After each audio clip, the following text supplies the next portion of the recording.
پھر میں نے جا کر زرین کو دیکھا، وہ ابھی تک سو رہی تھی۔ شاید ڈاکٹر اس کی جسمانی توانائی بحال کرنے اور اس کی ذہنی حالت کو اعتدال پر رکھنے کے لیے اسے مسلسل خواب آور دوا دے رہے تھے، اور میرے خیال میں یہ ایک لحاظ سے ٹھیک ہی تھا۔ نرس پھر آ گئی تھی، وہ زرین کی دیکھ بھال کر رہی تھی۔ میں اپنے کمرے میں آ گیا اور وقت گزاری کے لیے ٹی وی آن کر لیا۔ شام کے قریب عبداللہ دستک دے کر کمرے میں داخل ہوا۔ شہباز صاحب، کیا عتیق کو آج یہاں منتقل کرنا ہے؟ نہیں، یہ کام اس کے باپ کی رضامندی اور حکیم قادس کے یہاں آنے کے بعد کیا جائے گا تاکہ اس کا فوری علاج شروع کیا جائے۔ تم نے دیکھا ہوگا وہ آئی سی یو کے یونٹ میں ہے اور وہ زیادہ دیر ان مشینوں یا دیکھ بھال کے بغیر نہیں رہ سکتا۔ میں سمجھ گیا، حکیم قادس کو لانے کے لیے ہیلی کاپٹر ہائر کرنا ہوگا۔ لازمی بات ہے۔ کیا تمہاری نظر میں کوئی ایسا ہیلی کاپٹر اور پائلٹ ہے جو اس موسم میں پہاڑوں پر جا سکے؟ بالکل ہے۔ کیا بات کر لوں اس سے؟ کر لو، لیکن وقت کا طے مت کرنا، البتہ اسٹینڈ بائی پر رکھ لینا۔ اگر رات میں پرواز کرنے والا ہیلی کاپٹر ہو تو بہتر ہوگا۔ میں ٹرائی کرتا ہوں، لیکن رات میں پرواز کرنے والا ہیلی کاپٹر مشکل سے ملے گا۔ اوکے، ابھی تم دیکھو، میں رفیق بھائی سے بات کرتا ہوں۔ عبداللہ چلا گیا۔ میں رفیق بھائی کا نمبر ملانے لگا۔ مجھے خدشہ تھا کہ شاید وہ حکیم قادس کا تجربہ کرنے پر آمادہ نہ ہو، کیونکہ اس میں ناکامی کا نتیجہ جوان بیٹے سے محرومی کی صورت میں نکل سکتا تھا۔ بہرحال میں ان کے سامنے تجویز رکھنا چاہتا تھا۔ انہوں نے کال ریسیو کی۔ ہیلو رفیق بھائی، میں شہباز۔ ماہر نے عتیق کو دیکھ لیا؟ ہاں، ابھی دیکھ کر گیا ہے۔ کیا کہا اس نے؟ وہی جو مقامی ماہر کہہ رہے ہیں، کوئی امید نہیں ہے۔ بھائی، ڈاکٹروں کے بس میں بس اتنا کچھ ہی ہے۔ میں نے آپ سے حکیم کا ذکر کیا تھا۔ یہ ڈاکٹر کا کیس ہے یار، کوئی حکیم اس معاملے میں کیا کر سکتا ہے؟ میں نے آپ کو بتایا تھا کہ وہ عام معالج نہیں ہے۔ اس نے میرا وہ ہاتھ کٹنے سے بچا لیا تھا جسے ماہرین بھی بچانے سے معذرت کر چکے تھے، اور اسے بچانے کے لیے تمام جتن کر لیے گئے تھے۔ ہاتھ کی بات الگ ہوتی ہے، یہاں اس کی زندگی خطرے میں ہے۔ پلیز رفیق بھائی، آپ اسے ایک بار آزما کر تو دیکھیں۔ اس صورت میں کیا حرج ہے جب ڈاکٹر پہلے نا امیدی ظاہر کر چکے ہیں؟ بے شک ڈاکٹر جواب دے چکے ہیں، لیکن ابھی عتیق میرے سامنے تو ہے۔ مجھے ڈر ہے کسی تجربے میں یہ مجھ سے ہمیشہ کے لیے نہ چھن جائے۔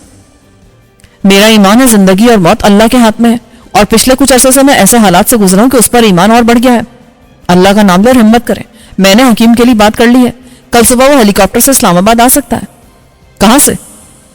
میں نے ان کو راجا کے بارے میں بتایا، وہ اس کا ذاتی معالج ہے۔ اگر وہ بھی کچھ نہ کر سکا تو؟ میں آپ کو اتنا کمزور نہیں سمجھتا ہوں، آپ ہمت کریں، آگے جو اللہ کی رضا ہو۔ خلاف توقع وہ جلد مان گئے۔ تم ٹھیک کہہ رہے ہو، زندگی اور موت اللہ تعالیٰ کے ہاتھ میں ہے۔ ہم اپنی سی کوشش کریں گے اور اس کی رضا میں راضی رہیں گے۔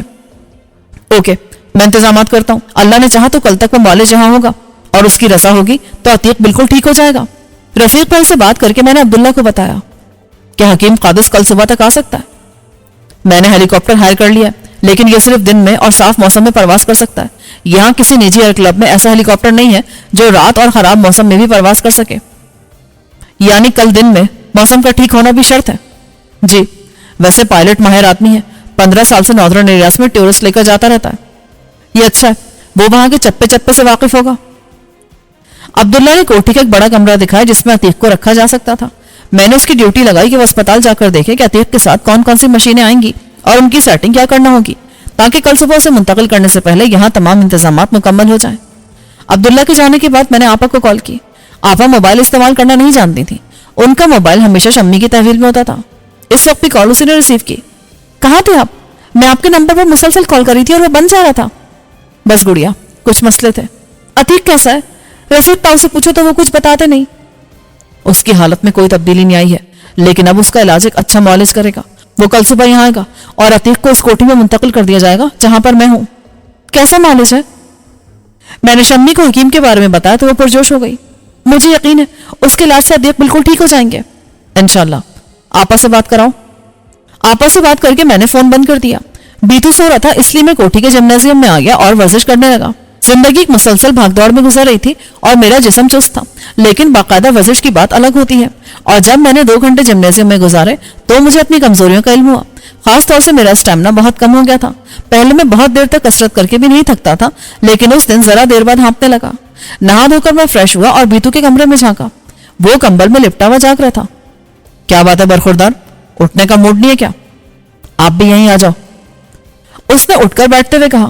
اس نے انٹرکام پر چائے اور کھانے کے لیے کچھ لانے کو کہا۔ آپ کیا کرتا رہا؟ میں نے اسے مختصراً بتا دیا۔ شعلہ کا سن کر اس نے سر ہلایا۔ آپ نے ٹھیک کیا، ہم نے ایسا بدماش عورت زندگی میں نہیں دیکھا۔ وہ تو گھر میں بھی آدھے ادھورے کپڑے پہن کر گھومتا تھا اور اس کو بالکل شرم نہیں آتا تھا۔ مجھے خطرہ ہے کہ وہ خود لاکر میں رکھا سامان نکالنے کے لیے کوئی کارروائی نہ کر گزرے اور وہ بریف کیس ہمارے ہاتھ سے نکل جائے جو ہمارے پاس کسی کی امانت ہے۔ ایک بار وہ اور فتح خان ہمارے سامنے بات کر رہا تھا، شہلا اسے بول رہی تھی کہ اس نے پورا منصوبہ بنا لیا ہے اور وہ آرام سے بینک لاکر سے سامان نکال سکتے ہیں۔ فتح خان نے کیا جواب دیا تھا؟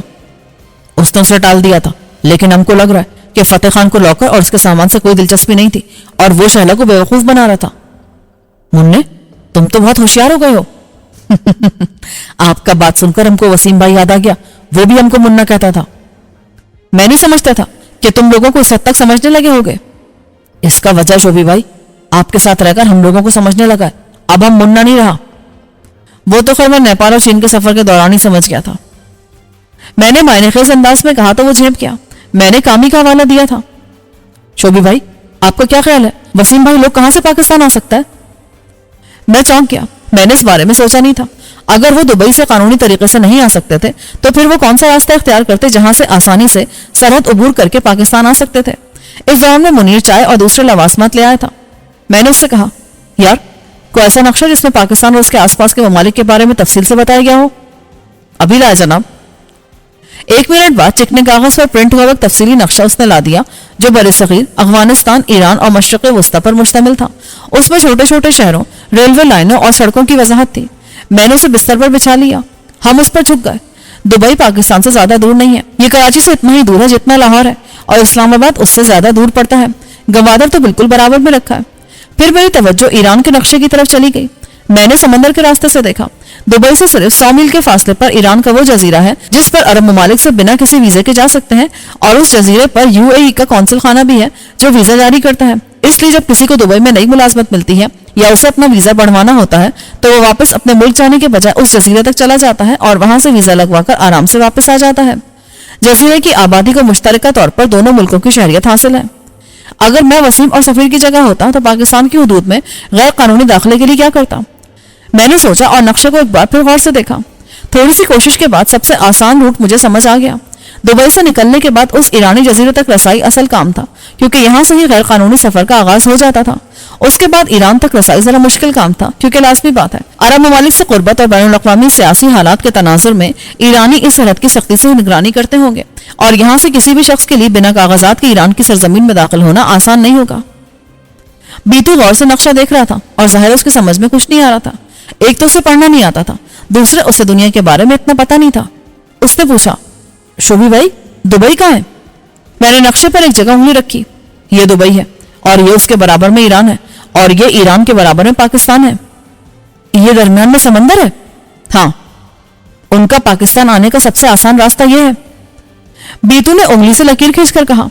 مجھے ایک بار پھر اس کی سمجھ بوجھ پر حیرت ہوئی، کیونکہ اس نے ٹھیک وہی روٹ بتا دیا تھا جو میں نے سوچا تھا۔ میں نے سوچا تھا کہ جزیرے سے وہ بندر عباس جانے کے بجائے اس سے ذرا جنوب مشرق میں واقع میناب یا ایران کے بالکل جنوب میں واقع چھوٹے ساحلی شہر جاسک تک پہنچنے کی کوشش کریں گے جو آبنائے ہرمز کے بالکل دہانے پر ہے، لیکن یہ جزیرے سے خاصا دور ہے اور ان کو دوبارہ سمندر میں خاصا طویل سفر کرنا پڑے گا، اور سمندر کا سفر خطرے سے خالی نہیں ہوتا۔ اس کے مقابلے میں خشکی پر چھپ کر اور تیزی سے سفر کیا جا سکتا ہے۔ واضح رہے یہ دنیا کا مصروف ترین سمندر ہے، اور یہاں انٹرپول سمیت بے شمار ممالک کی بحری ایجنسیاں سرگرم عمل رہتی ہیں، اور ذرا سے شک پر جہازوں اور کشتیوں کو روک کر ان کی تلاشی لی جاتی ہے۔ اس لیے میرے حساب سے ان لوگوں کو میناب جانا چاہیے تھا۔ یہ شہر یا قصبہ سمندر سے کچھ فاصلے پر ہے۔ اس کے بعد یہاں سے سب سے آسان روٹ صحرا سے گزرتے ہوئے زہدان کے راستے پاکستانی بلوچستان میں تافتان کے راستے آسانی سے داخل ہوا جا سکتا تھا، کیونکہ یہ علاقہ کھلا ہوا تھا۔ اب یہاں بھی سرحد پر رکاوٹیں کھڑی کر دی گئی ہیں اور سیکیورٹی فورسز کا پہرا بھی سخت ہو گیا ہے، لیکن اس وقت تافتان کھلی سرحد تھا اور سرحد کے دونوں طرف سے لوگ آسانی سے آتے جاتے تھے۔ اس کے مقابلے میں گوادر کی سرحد بھی دور تھی اور وہاں سرحد عبور کرنا بھی آسان نہیں تھا۔ پھر اس کے بعد کراچی تک اور اس سے آگے اسلام آباد تک کا سفر بھی بہت طویل ہو جاتا۔ اس کے مقابلے میں تافتان سے کوئٹہ اور وہاں سے سڑک کے راستے اسلام آباد تک آنا مشکل نہیں تھا۔ میری معلومات کے مطابق وسیم کے اس علاقے میں اسمگلر سے تعلقات بھی رہے ہیں، جب وہ باقاعدہ ایک جرائم پیشہ گروپ چلا رہا تھا جو اپنی خدمات خطیر معاوضے کے عوض عمرہ کو فراہم کرتا تھا۔ میں نے بیتو کو بتایا کہ اس کا اندازہ تقریباً درست تھا، اور اگر وہ غیر قانونی راستے سے سرحد پار کر کے ملک میں آنا چاہتے تھے تو اس کے لیے سب سے آسان راستہ یہی تھا، لیکن وہ یہ کام اپنے طور پر نہیں کر سکتے۔ میں نے کہا، کیا مطلب؟ انہوں نے یقیناً کسی ایسی شخصی خدمات حاصل کی ہوں گی جو یہ کام کرتا ہوگا، یعنی انسانوں کو اسمگل کرنے کا، اور اس کی مدد سے وہ وہاں سے نکلے ہوں گے۔ تب وہ اب تک پہنچے کیوں نہیں؟ بیتو نے پوچھا۔ یہ بات میرے ذہن میں بھی تھی۔ اگر سب ٹھیک رہا تھا تو ان کو شاید عبور کر کے زیادہ سے زیادہ 1 ہفتے میں اس طرف آ جانا چاہیے تھا، جبکہ ان کو دبئی سے نکلے 2 ہفتے ہو چکے تھے۔ اس کا ایک ہی مطلب تھا کہ ان کو غیر متوقع حالات کا سامنا کرنا پڑا تھا اور وہ ایران میں کہیں پھنس گئے تھے، کیونکہ دبئی سے ان کی کوئی اطلاع نہیں آئی تھی۔ میری سمجھ میں یہ آ رہا تھا کہ سفیر نے یہ حماقت کیوں کی۔ وہ اور مونا اچھے بھلے دبئی میں موجود تھے اور اب ان کا داخلہ بھی وہاں ممکن نہیں تھا۔ ابھی تو پولیس کو معلوم نہیں تھا، لیکن جلد ان کے بارے میں علم ہو جاتا اور اس کے بعد ان کا ویزا کینسل ہو جاتا اور آئندہ وہ اس پاسپورٹ پر دبئی میں داخل نہیں ہو سکتے تھے۔ وسیم کے پاس بھی اس کا پاکستانی پاسپورٹ آ جاتا اور سابنا کو بھی کسی نہ کسی طرح پاکستان لایا جا سکتا تھا۔ تو انہوں نے اتنا مشکل اور غیر قانونی طریقہ کیوں استعمال کیا تھا جس میں پکڑے جانے کے خطرات بہت زیادہ تھے؟ بیتو کچھ سوچ رہا تھا، پھر وہ ہچکچاتے ہوئے بولا، شوبھی بھائی ایک بات کہے، آپ ہم کو ڈانٹے گا تو نہیں؟ کہو۔ ویسے مجھے اندازہ تھا کہ وہ کیا کہنا چاہ رہا تھا۔ اگر ہم ایران جا کر ان کی مدد کریں، میرا مطلب میں اور آپ جا کر، یہ ممکن نہیں ہے۔ اول تو یہ صرف ایک اندازہ ہے کہ وہ اس طرح سے دبئی سے نکلے ہوں گے، دوسرا اگر وہ اس طرح نکلے بھی ہیں تو ہم کیسے کہہ سکتے ہیں کہ اس وقت وہ کہاں ہوں گے جہاں جا کر ہم ان کی مدد کر سکیں؟ تو ہم ان کے لیے کچھ نہیں کر سکتا؟ عملی طور پر کچھ نہیں کیا جا سکتا، البتہ ان کے لیے دعا کی جا سکتی ہے کہ خدا ان کو ہر مشکل سے محفوظ رکھے۔ کیا خدا ہمارا دعا سنے گا؟ کیوں نہیں، وہ سب کا خدا ہے، سب کی سنتا ہے۔ تب ہمارا اس سے دعا ہے کہ وہ سب کو خیریت سے رکھے اور جلد ہمارے پاس لے آئے۔ جب میں بیتو سے بات کر رہا تھا تو اوپر سے پرسکون تھا، لیکن اندر سے میری پریشانی بڑھتی چلی جا رہی تھی، کیونکہ اگر وہ لوگ کسی مشکل میں نہیں تھے تو ان کو لازماً اب تک آ جانا چاہیے تھا، ورنہ ہم سے رابطہ لازمی کرنا چاہیے تھا۔ وسیم اور سفیر کو بھی آئیڈیا تھا کہ اتنے دنوں سے رابطہ نہ ہونے کی وجہ سے میں اور بیتو ان کی طرف سے پریشان ہوں گے۔ اصل پریشانی یہ تھی کہ ہم ان کے بارے میں کچھ نہیں جانتے تھے کہ وہ کہاں تھے، صرف اندازہ لگا سکتے تھے۔ ایک بے بسی کا احساس تھا، میں ان کے لیے کچھ نہیں کر سکتا تھا اور مجھے معلوم ہی نہیں تھا کہ کیا کرنا چاہیے۔ اس موقع پر سوائے انتظار کے اور کیا کیا جا سکتا تھا؟ بیتو چائے اور کھانے کی چیزوں کے ساتھ مصروف ہو گیا، میں نے صرف چائے لی۔ عبداللہ ابھی تک نہیں آیا تھا، ہیلی کاپٹر سمیت سارے انتظامات اسے ہی کرنے تھے۔ اس نے مجھے ساتھ لے جانے سے بھی انکار کر دیا تھا۔ اس کا کہنا تھا کہ اب میری پاکستان میں موجودگی سب پر واضح ہو گئی تھی اور میں پولیس کو مطلوب تھا۔ یہ عین ممکن تھا کہ پولیس کے مخبر اسپتال کے آس پاس موجود ہوں اور مجھے دیکھتے پولیس آن موجود ہو۔ عبداللہ کا کہنا تھا کہ اب مجھے اپنے حلیے میں تبدیلی لانی تھی، فی الحال مجھے باہر جانے سے گریز کرنا تھا۔ عبداللہ رات گئے واپس آیا، اس نے آتے مجھے اطلاع کر دی تھی، وہ نشست گاہ میں میرا منتظر تھا۔ سب انتظام ہو گیا ہے، عتیق کے جسم سے 3 اہم مشینیں منسلک ہیں، ایک جو اس کے دل کی دھڑکن کو چلا رہی ہے، دوسری اسے سانس دلانے والی مشین اور تیسری اس کے گلے سے بلغم صاف کرنے والی مشین لگی ہے۔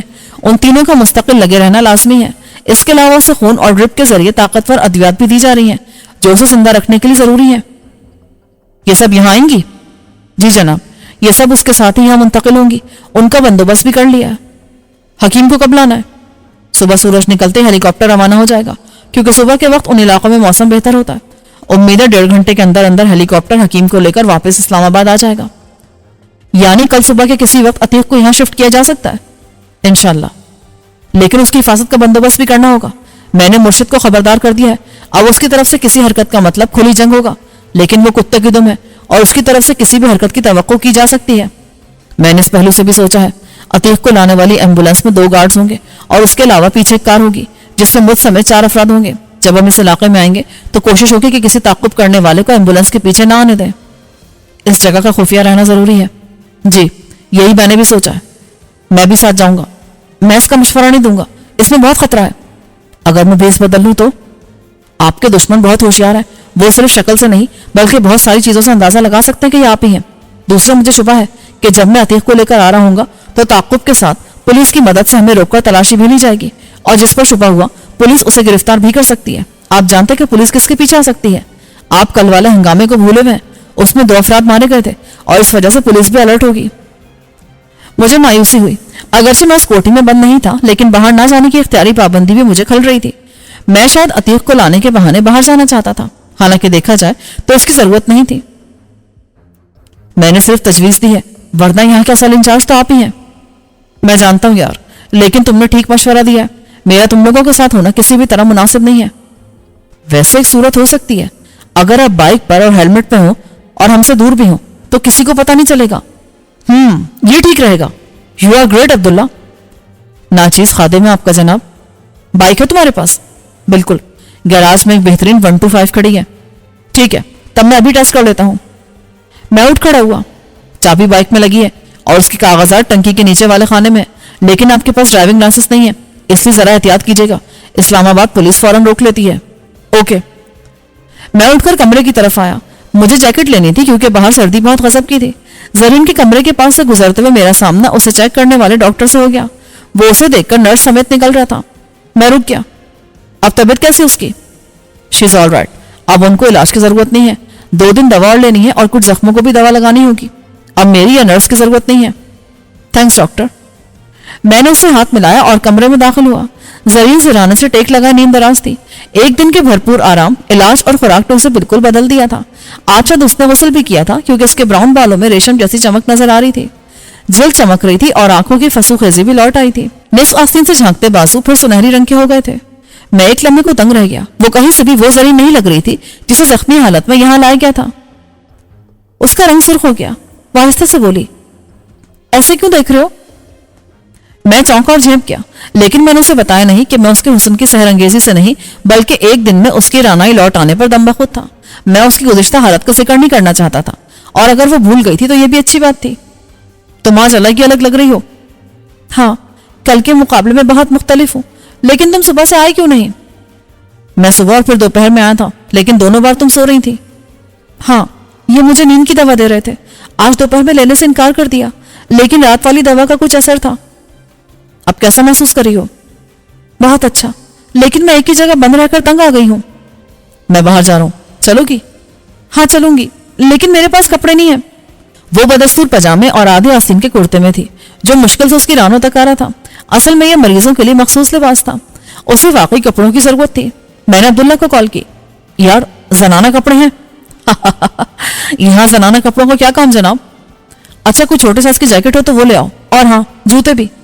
کہاں لاؤں؟ زرین والے کمرے میں. عبداللہ خود نہیں آیا، لیکن اس نے منیر کے ہاتھ کے دونوں چیزیں بھیج دی. جیکٹ چھوٹی تھی، اس کے باوجود وہ زرین کو ڈھیلی تھی، اور جوتے بھی آرام سے آ گئے. وہ جھیپ رہی تھی. ایسے لے کر جاؤ گے مجھے باہر؟ تو کیا ہوا؟ کسی اچھے اسٹور سے کپڑے لے کر تم وہیں بدل لینا. تم رکو، میں پیسے لے آؤں. میری ساری چیزیں موئے موبائل اور پرس کے مرشد کے گرگوں نے ہتھیا لیے تھے، لیکن بابا کی دی ہوئی رقم کا پاؤچ اتفاق سے میں کمرے کی الماری میں چھوڑ گیا تھا، اس لیے وہ رقم محفوظ تھی، اور یہ کوئی 40,000 روپے تھے. میں نے رقم نکالی اور واپس آیا تو زرین تیار تھی. مجھے اس کے اعصاب کی مضبوطی پر اشک آیا. 1 دن پہلے وہ اندوناک صورتحال سے دوچار ہوئی تھی. اس کا جسم ہی نہیں، روح بھی زخمی ہوئی تھی، لیکن اس نے بہت تیزی سے خود کو سنبھال لیا تھا. ہم گیراج میں، وہاں بائک تھی لیکن ہیلمٹ ایک ہی تھا اور مجھے 2 چاہیے تھے. دوسرا عرفان مولا منیر سے مل گیا. یہ زرین کے لیے تھا. وہ ہیلمٹ پہننے کے لیے تیار نہیں تھی، لیکن میں نے سمجھایا یہ ضروری ہے. باہر ہر نظر تم پر لازمی جائے گی، اور اگر ان میں کوئی مرشد کا چیلا نکل آئے نا تو ہم مشکل میں پڑ سکتے ہیں. تو کیا ہوا؟ تم ساتھ ہو نا میرے. اس سے بھی زیادہ ضروری بات، ابھی بائک پر سردی بھی لگے گی، ہیلمٹ سے کسی حد تک بچاؤ ہو جائے گا. اس نے ہیلمٹ پہن لیا. میرا خیال تھا کہ وہ خواتین کی طرح دونوں پاؤں ایک طرف کر کے بیٹھے گی، لیکن وہ مردوں والے انداز میں بیٹھی. یہ کس طرح بیٹھ رہی ہو؟ میں تو اسی طرح بیٹھتی ہوں. اب چلو نا. اس نے دونوں ہاتھ میری کمر میں ڈال کر جکڑ لیے. بادر ناخواستہ میں نے بائک باہر نکالی. وہ جان بوجھ کر مجھ سے چپک کر بیٹھی تھی. جیسے ہی بائک گیٹ سے باہر آئی، وہ لرز کر مجھ سے مزید چمٹ گئی. میرے خدا، اتنی سردی! تم ابھی تک اندر کی گرم ماحول میں رہی ہو، کچھ دیر برداشت کرو. ابھی سب سے پہلے کہیں سے کپڑے لیتے ہیں. وہ کانپ رہی تھی. جنا سپر مارکیٹ یہاں پاس ہی تھی، اور وہاں ایسے گارمنٹس اسٹور تھے جہاں ہر قسم کے کپڑے مل جاتے تھے. وہاں ٹرائی روم میں کپڑے تبدیل بھی کیے جا سکتے تھے. زرین سے سردی برداشت نہیں ہو رہی تھی، حالانکہ وہ اس سے کہیں زیادہ سرد علاقے سے آئی تھی، لیکن بائک پر سردی کی شدت میں کئی گنا اضافہ ہو گیا تھا. 10 منٹ بعد جنا سپر مارکیٹ آئی تو ہم دونوں کی جان میں جان آئی. میں نے بائک کے گارمنٹ اسٹور کے سامنے روکی اور زرین سے کہا، ابھی ہیلمٹ مت اتارنا. تم کہو تب بھی نہ اتارو. میں نے سوچا بھی نہ تھا کہ شہر میں بھی اتنی سردی ہوگی. اس نے کانپتے ہوئے کہا. ہم جلدی سے اسٹور میں گھس گئے جو اندر سے گرم تھا، اور یہاں زرین کی جان میں جان آئی. اس نے ہیلمٹ اتار دیا، اور پھر جب بال جھٹکے تو اسٹور میں موجود ہر فرد کی نظر اس کی طرف ہو گئی. وہ مذائقہ خیز حلیے میں بھی دلکش لگ رہی تھی. اسے لوگوں کی نظروں کا سامنا کرنے کی عادت نہیں تھی، اسی لیے وہ کسی قدر نروس نظر آنے لگی. میں اسے لے کر لیڈیز والے کارنر کی طرف بڑھا. زرین خوش نظر آنے لگی. اس نے فوراً ہی اپنے لیے کپڑے پسند کرنا شروع کر دیے. سب سے پہلے اس نے ایک ویلوٹ کا سوٹ منتخب کیا. یہ ڈبل شیٹ کا ٹراؤزرز اور پورے آستین والا چھوٹا کرتا تھا. اس نے میری طرف دیکھا. یہ لے لوں؟ جو دل کرے لے لو. تم اپنے لیے کپڑے لو، جب تک میں ذرا اپنے لیے بھی کچھ لے لوں. وہاں سیلز گرل تھی، لیکن زرین مجھ سے بولی، مجھے کپڑے پہن کر دیکھنا بھی ہے. یہاں ٹرائی روم ہے؟ میں نے سیلز گرل سے پوچھا. یس سر، پلیز اسسٹر. میں مردوں والے سیکشن کی طرف بڑھ گیا. یہاں میں نے اپنے لیے کچھ گرم کپڑے لیے. میرے پاس ان کی کمی تھی. جیکٹ صرف ایک تھی. پھر دستانے اور موزے لیے. یہ ساری چیزیں لے کر ان کو چیک کرایا اور ادائیگی کر کے خواتین والے حصے کی طرف آیا تو زرین نظر نہیں آئی. میں نے سیلز گرل سے پوچھا, آپ کی مسز اندر ٹرائی روم میں ہے؟ ٹرائی روم پاس ہی تھا. میں انتظار کرنے لگا, لیکن جب 10 منٹ گزر گئے تو میں نے دروازے پر دستک دی. اس نے فوراً کھول کر باہر جھانکا. کیا سارے کپڑے چیک کر رہی ہو؟ ہاں تو اور کیا, بس میں بھی آئی. زرین نے تمام سوٹ سلے سلائے لیے تھے اور اب ایک ہوشیار خاتون کی طرح تمام کپڑوں کو پہن کر چیک کر رہی تھی کہ ان میں کوئی خامی یا فٹنگ کا مسئلہ تو نہیں ہے. میں سچ مچ کسی بے بس شوہر کی طرح اس کا انتظار کرنے لگا. سیلز گرل مسکرا رہی تھی. اسے دکھانے کے لیے میں بھی جبران مسکرا رہا تھا, لیکن اسی دوران میں ایسی شخصیت اندر آئی جسے دیکھ کر میں مسکرانا بھول گیا, اور یہ شخصیت SI اکرم چشتی کی تھی. اگرچہ میرے پاس پستول تھا اور اس کی ایسی عادت ہو گئی تھی کہ اب کوئی ہتھیار پاس نہ ہو تو لگتا تھا کہ لباس میں کوئی کمی رہ گئی ہے. میں نے آتے ہی عبداللہ سے پستول لے لیا تھا اور وہ اس وقت بھی میرے پاس تھا. اگر میں نہتا بھی ہوتا تو چشتی جیسا شخص مجھے مجبور نہیں کر سکتا تھا, لیکن وہ پولیس والا تھا اور اسے ٹکراؤ کے بعد میرا فرار مشکل ہو جاتا. اسلام آباد کی پولیس بہت مستعد تو نہیں ہے, لیکن پھر بھی یہ پاکستان کے دوسرے صوبوں کی پولیس سے بہتر تھی اور اسے گاڑیاں اور آلات بھی بہتر ملے تھے. چشتی سیدھا بچوں کے سیکشن کی طرف گیا تھا. وہ اس وقت بھی پولیس وردی میں تھا. میں نے جلدی سے اپنا رخ دوسری طرف کر لیا. بچوں والا سیکشن ذرا دور تھا اور وہاں سے مجھے چشتی دیکھ نہیں سکتا تھا, لیکن اگر اس بدبخت کو کسی نسوانی ملبوسات کی ضرورت پڑ جاتی تو وہ اس طرف کا رخ کر سکتا تھا. اس صورت میں اس کا مجھ سے لازمی سامنا ہوتا. میں یہاں ہیلمٹ بھی نہیں پہن سکتا تھا کیونکہ اس طرح میں بلا وجہ مشکوک ہو جاتا. میں نے دوبارہ دروازے پر دستک دی. اس بار زرین نے دروازہ ذرا سا کھولا. کیا بات ہے؟ 1 منٹ کی تو بات ہے. تمہارا 1 منٹ مہنگا پڑ جائے گا. میرے دشمن یہاں گئے, اگر اس کی نظر پڑ گئی نا تو ہم پھنس جائیں گے. مرشد کا آدمی ہے, یہی سمجھو, پولیس کا بندہ ہے. بس میں بھی آتی ہوں. اس نے دروازہ بند کر دیا, لیکن اسی لمحے میں نے اوپر لگے ایک آئینے میں اکرم چشتی کو لیڈیز سیکشن کی طرف آتے دیکھا. میرے پاس صرف ایک لمحہ تھا اور اگر اکرم اس طرف آ جاتا تو مجھے دیکھ لیتا اور یہاں چھپنے کی کوئی جگہ نہ تھی. میں نے سوچا اور دوسرے لمحے ٹرائی روم کا دروازہ کھول کر اندر داخل ہو گیا. زرین نے چیخ مارنے کے لیے منہ کھولا ہی تھا, لیکن میں نے بر وقت اس کے منہ پر ہاتھ رکھ دیا. مجھے دیکھ کر اس کے تاثرات نارمل ہوئے. میں نے ہاتھ ہٹا کر سرگوشی کی. وہ بدبخت اسی طرف آ رہا ہے. ابھی تک میں نے اس کی طرف غور سے نہیں دیکھا تھا, لیکن چند لمحے بعد مجھے احساس ہوا کہ وہ کس حال میں تھی, تو میں نے بوکھلا کر منہ پھیر لیا تھا. سوری, مجھے پتا نہیں تھا. وہ بھی جھیپ کر جلدی سے جامے میں آنے لگی. جب اس نے شرٹ پہن لی تو میں نے اس کی طرف دیکھا. وہ شرمائی بھی لگ رہی تھی. زرین, میری بات سنو. شاید سیلز گرل نے مجھے اندر آتے نہیں دیکھا, ورنہ وہ مجھے روکنے کی کوشش کرتی. دوسرے یہ کہ وہ ہمیں میاں بیوی سمجھ رہی ہے, اس لیے ممکن ہے اس بات کو نظر انداز کر دے. میاں بیوی؟ وہ مزید شرما گئی. میری بات سنو پوری. ممکن ہے وہ اب یہاں ہے اور مجھے نکالنا چاہے تو تم اسے روکو گی اور کہو گی کہ تم نے مجھے کسی معاملے میں مدد کے لیے اندر بلایا ہے. کس معاملے میں؟ کسی بھی معاملے میں, کچھ بھی کہہ دینا. میرا اندیشہ فوراً ہی درست نکلا. سیلز گرل نے محسوس کر لیا کہ میں بھی ٹرائی روم میں ہوں. وہ باہر تک آئی. اس نے دروازہ بجایا. زرین نے میرے اشارے پر ذرا سے کھولا. یس. سوری میڈم, آپ کے ہسبینڈ بھی اندر آ گئے ہیں. یہ ہمارے رول کے خلاف ہے. لیڈیز ٹرائی روم میں کوئی مرد نہیں جا سکتا. مجھے نہیں معلوم تھا. اصل میں مجھے ان کی مدد کی ضرورت تھی, اس لیے میں نے ان کو اندر بلا لیا. ٹھیک ہے, اب میں نے آپ کو بتا دیا ہے, پلیز آپ ان کو باہر بھیج دیں. میں نے زرین کو اشارہ کیا کہ وہ بحث جاری رکھے تاکہ اکرم چشتی یہاں سے دفان ہو جائے. اس سیکشن میں 3 سیلز گرل تھی اور مجھے امید تھی کہ یہ کسٹمر کو چھوڑ کر نہیں آئی ہوگی. دوسرے وہ اتنی آہستہ آواز میں بات کر رہی تھی کہ دروازے سے بالکل لگے کھڑے ہونے پر بھی مجھے مشکل سے سنائی دے رہا تھا. اس میں حرجی کیا ہے, آخر یہ میرے شوہر ہے اور بس 1 منٹ کی تو بات ہے. سیلز گرل نے زیادہ بحث سے مناسب نہ سمجھی. بہرحال کسٹمر از آلویز رائٹ والا محاورہ ان کو اچھی طرح سے یاد ہوتا ہے. اوکے, لیکن زیادہ دیر مت کیجیے گا. میرے کان باہر کی آوازوں پر مرکوز تھے.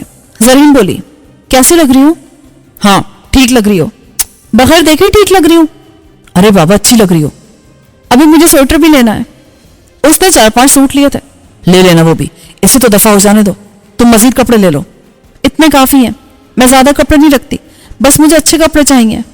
میں نے دروازہ ذرا سا کھول کر باہر جھانکا. چشتی ابھی تک کاؤنٹر پر موجود تھا. سیلز گرل مسترب تھی اور بار بار ٹرائی روم کی طرف دیکھ رہی تھی. مجھے لگ رہا تھا کہ وہ زیادہ دیر صبر نہیں کرے گی اور پھر اس طرف آئے گی. دوسری طرف چشتی جانے کے موڈ میں نظر نہیں آ رہا تھا. آخر وہ دوبارہ اپنے کاؤنٹر سے نکلی اور ٹرائی روم کی طرف آنے لگی. شامت آ رہی زرین, کیا تم کچھ کر نہیں سکتی؟ کر تو سکتی ہوں اگر تم کہو تو. اس کا انداز سراسر دال میں کالا والی بات تھی, لیکن اس وقت میں پھنسا ہوا تھا اور مجھے اس مشکل سے نکلنا تھا. تو کہہ تو رہا ہوں.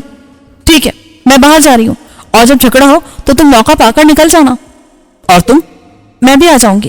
مجھے رقم دے کر جاؤ, ابھی ادائیگی بھی کرنی ہے. میں نے اسے جیب میں موجود ساری رقم دے دی. اس نے رقم ایک شاپر میں ڈالی اور باہر نکل گئی. سیلز گرل راستے میں تھی. اس نے کسی قدر برہمی سے کہا, آپ کے ہسبینڈ ابھی تک باہر نہیں آئے؟ وہ میرا سامان لا رہے ہیں. زرین آگے بڑھ گئی. اس کے بعد زرین نے اکرم چشتی کی موجودگی سے انجان بنتے ہوئے سیلز گرل سے کچھ اور کپڑے دکھانے کو کہا. پھر اس نے چشتی کو دیکھنے کو دیکھ لیا اور چیخ ماری, یہ اکیلا آدمی یہاں لیڈیز سیکشن میں کیا کر رہا ہے؟ تمہیں کیا ہے؟ چشتی نے حسب توقع کھڑے ہوئے لہجے میں کہا. زرین اس کے سامنے جا کھڑی ہوئی. تمہیں شرم نہیں آتی غصے میں آتے ہوئے؟ چشتی پکا پولیس والا تھا, اس کی زبان بھی پولیس والی تھی. اس نے بدتمیزی کی اور زرین نے ہنگامہ کر دیا. اس دوران میں اکرم نے بعض ایسی باتیں کی جو میری برداشت سے باہر تھی, اور چپکے سے باہر جاتے ہوئے میرا جی چاہا کہ پلٹ کر اس کی گردن موڑ دوں, لیکن اس صورت میں زرین کی کوشش ناکام ہو جاتی جو وہ صرف میری خاطر کر رہی تھی. اس نے اتنا ہنگامہ کر دیا تھا کہ سب ان کی طرف متوجہ ہو گئے تھے اور میں بآسانی باہر نکل آیا تھا. میں نے ہیلمٹ پہنا اور بائک اسٹور کے سامنے سے ہٹا کر ذرا دور چلا گیا. شیشوں کے پیچھے سے میں دیکھ رہا تھا کہ اسٹور کا مینیجر اور دوسرے ملازم جمع ہو گئے تھے اور وہ شاید چشتی کو اس کی بدزبانی پر سمجھا رہے تھے. کچھ دیر کے بعد وہ بکتا جھکتا اندر سے نکلا اور ایک نئے ماڈل کی ٹویوٹا کار میں بیٹھ کر وہاں سے روانہ ہو گیا. ایک ایس آئی کے ٹھاٹ دیکھنے والے تھے. اس کی تنخواہ میں بائک بھی نہیں آ سکتی تھی اور وہ 10 لاکھ کی گاڑی لے گھوم رہا تھا. اس کے جاتے میں اندر لپکا. زرین سرخ چہرے کے ساتھ اپنے شاپرز لے کر باہر آ رہی تھی. اس نے میرے شاپرز بھی اٹھا لیے تھے جو میں اندر ہی بھول آیا تھا. میں نے اس سے شاپرز تھام لیے. اس نے باہر آتے شوخی سے کہا, کیسا رہا؟ شاندار. تم نے تو اپنی اداکاری سے مجھے حیران کر دیا. اب مجھے کوئی انعام تو ملنا چاہیے. آؤ کچھ کھاتے ہیں. لیکن نہیں, پہلے تمہارے لیے جوتے اور اوپر پہننے کو کچھ لے لیتے ہیں. ہم ایک شوز اسٹور میں داخل ہوئے اور یہاں زرین نے اپنے لیے کئی طرح کے جوتے اور گھر میں پہننے والی چپلیں لی. اس کے بعد ایک گرم کپڑوں کی دکان سے اس نے سویٹر اور شال لی. پھر ہم ایک اوپن ایئر ریسٹورانٹ کے اندر والے حصے میں کیبن میں آن بیٹھے. سامان خاصا ہو گیا تھا اس لیے ایک بیگ بھی لے لیا جس میں سب کچھ ڈال لیا گیا. شاپنگ اور چشتی سے نہ ہونے والے ٹکراؤ کے بعد مجھے بھوک لگنے لگی. زرین نے سموسہ چاٹ منگوائی. میں نے برگر اور فنگر فش منگوائے.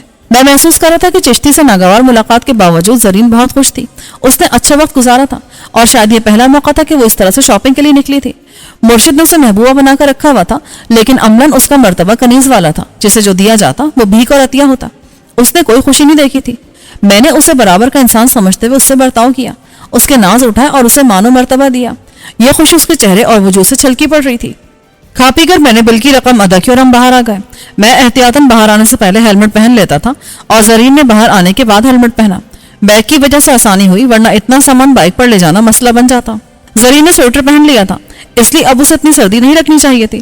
اس کے باوجود وہ مجھ سے چپک کر بیٹھی. میں ذرا آگے ہوا لیکن اس نے مزید سرک کر میری دور ہونے کی کوشش ناکام بنا دی. ذرا پیچھے ہو کر بیٹھو. پیچھے ہو کر سردی لگتی ہے. میں نے بائک آگے بڑھا دی. اکرم چشتی سے ٹکراؤ کے بعد مجھے خطرہ تھا کہ کوئی اور مصیبت نازل نہ ہو جائے, لیکن خیریت رہی اور ہم بعافیت کوٹھی پہنچ گئے. اندر جاتے ہوئے کوئی نہیں ملا اس لیے میں نے اپنے کمرے کا رخ کرنا چاہا, لیکن زرین نے روک دیا. اپنی چیزیں نہیں لوگے؟ بعد میں لے لوں گا. آؤ نا, تم نے میری شاپنگ دیکھ لی, اب اپنی بھی دکھاؤ. میں نے کیا شاپنگ کرنی ہے, بس ضرورت کی چند چیزیں ہیں. اس نے بیگ سے شاپرز نکال کر بیڈ پر پھیلا دیے. آؤ بیٹھو نا, کھڑے کیوں, میں چائے منگواتی ہوں. اس نے انٹرکام پر منیر کو چائے کا کہا. پھر زرین نے میرے کپڑے نکال کر دیکھے. تم نے انعام والی بات کا جواب نہیں دیا. کیسا نام؟ جو میں نے تمہیں اس خبیث سے بچایا تھا. اس کا انعام تمہیں یوں مل گیا کہ تم نے باقی وقت کو انجوائے کیا. تم بچا رہے ہو خود کو. آج کے دور میں کون خود کو نہیں بچاتا. تم مجھ سے بچ نہیں سکتے. یہ تو وقت بتائے گا. اسی اسنا میں منیر نے دروازے پر دستک دی. زرین نے اسے اندر آنے کو کہا تو وہ ٹرے سمیت اندر آ گیا. اس نے پوچھا, آپ کھانا کب کھائیں گے؟ ہم کھانا کھا کر آئے ہیں. زرین بولی, میں سونے جا رہا ہوں, کوئی اور چیز درکار ہو تو بتا دیں. نہیں, اور کچھ نہیں چاہیے, تم جاؤ, سو جاؤ جا کر. میں نے اس سے کہا. اندر خوشگوار گرمی تھی اس لیے زرین نے سویٹر اتار دیا. میں نے جلدی جلدی چائے پی اور اپنا سامان سمیٹ کر شاپرز میں ڈالا. اتنی جلدی کیا ہے, کچھ دیر میرے پاس نہیں بیٹھ سکتے؟ بیٹھ تو سکتا ہوں, لیکن رات ہو گئی ہے اور اب میرا جانا بہتر ہے. کیا تمہیں کسی کا خوف ہے؟ نہیں, لیکن کسی ایسی عورت کے کمرے میں کسی ایسے مرد کا رکنا دیر تک مناسب نہیں جس سے اس کا کوئی رشتہ نہ ہو. میں تمہیں غیر نہیں سمجھتی. تم ایسا سمجھتی ہو, لیکن دوسرے ایسا نہیں سمجھتے, اور وہ میری بہت عزت کرتے ہیں. تو تمہارے خیال میں میں تمہاری عزت کے لیے خطرہ ہوں کیونکہ میں ایک بے آبرو عورت ہوں؟ تم غلط سمجھ رہی ہو. نہیں, میں ٹھیک سمجھ رہی ہوں. تم نے مجھے ترس کھا کے پناہ دی ہے, لیکن تمہارے نزدیک میں ایک بری عورت ہوں. تم اس وقت جذباتی ہو کر سوچ رہی ہو. کیا تم نے میرے یا کسی اور کے رویے میں اپنے لیے کوئی غلط بات محسوس کی ہے؟ نہیں. تو اس کی وجہ یہی ہے کہ میں اور سب تمہاری عزت کرتے ہیں, اور جہاں تک عزت و آبرو کا تعلق ہے تو تم کسی طرح ان عورتوں سے کم نہیں ہو جو اپنے گھروں میں رہتی ہیں. تم سچ میں ایسا سمجھتے ہو جبکہ تم میرے بارے میں سب کچھ جانتے ہو؟ تمہارے بارے میں جانتا ہوں تبھی تمہیں اچھا سمجھتا ہوں. اگر تم بری عورت ہوتی تو مرشد کے ساتھ مزے کی زندگی چھوڑ کر نہ آتی، جبکہ تمہیں یہ بھی معلوم نہیں تھا کہ مستقبل میں تم کس طرح کی زندگی گزارو گی اور تمہارا گزارا کیسے ہوگا۔ یہ تو مجھے اب بھی نہیں معلوم۔ تم نے جو کچھ میرے لیے کیا وہ تمہاری مہربانی ہے، لیکن تم ہمیشہ کے لیے میری ذمہ داری نہیں اٹھا سکتے۔ اگر میرے حالات اجازت دیتے تو میں یہ کام بھی کر سکتا تھا۔ میں اٹھ کھڑا ہوا۔ تم نے میرے لیے جتنا کیا ہے میں اس کے لیے بھی تمہاری شکر گزار ہوں۔ شکریہ ادا کرنے کی ضرورت نہیں ہے، میں نے جو کیا اپنا فرض سمجھ کے کیا۔ شہباز، تم بہت اچھا انسان ہو۔ شاید، لیکن میں بننے کی کوشش ضرور کرتا ہوں۔ نہیں، تم اچھے ہو۔ ایک سوال کرنے کی اجازت ہے؟ پوچھو۔ کیا تم کسی کو چاہتے ہو؟ یہ سوال کرنے کی ضرورت کیوں پیش آئی؟ پہلے میرے سوال کا جواب دو، پھر بتاتی ہوں۔ ہاں، چاہتا ہوں۔ اب تم بتاؤ یہ سوال کیوں کیا؟ کیونکہ میں نے آج اس بات کو شدت سے محسوس کیا ہے۔ میں نے جب بھی تمہارے پاس ہونے کی کوشش کی تمہارا رد عمل ایسا ہو جاتا جیسے تم کوئی دیوار ہو جس سے میں سر ٹکرا سکتی ہوں لیکن اس میں کوئی راہ تلاش نہیں کر سکتی۔ تم نے درست اندازہ لگایا، تمہارے سحر میں کوئی کمی نہیں ہے۔ میں اس کے پاس سے گزرا اور کمرے سے باہر آ گیا۔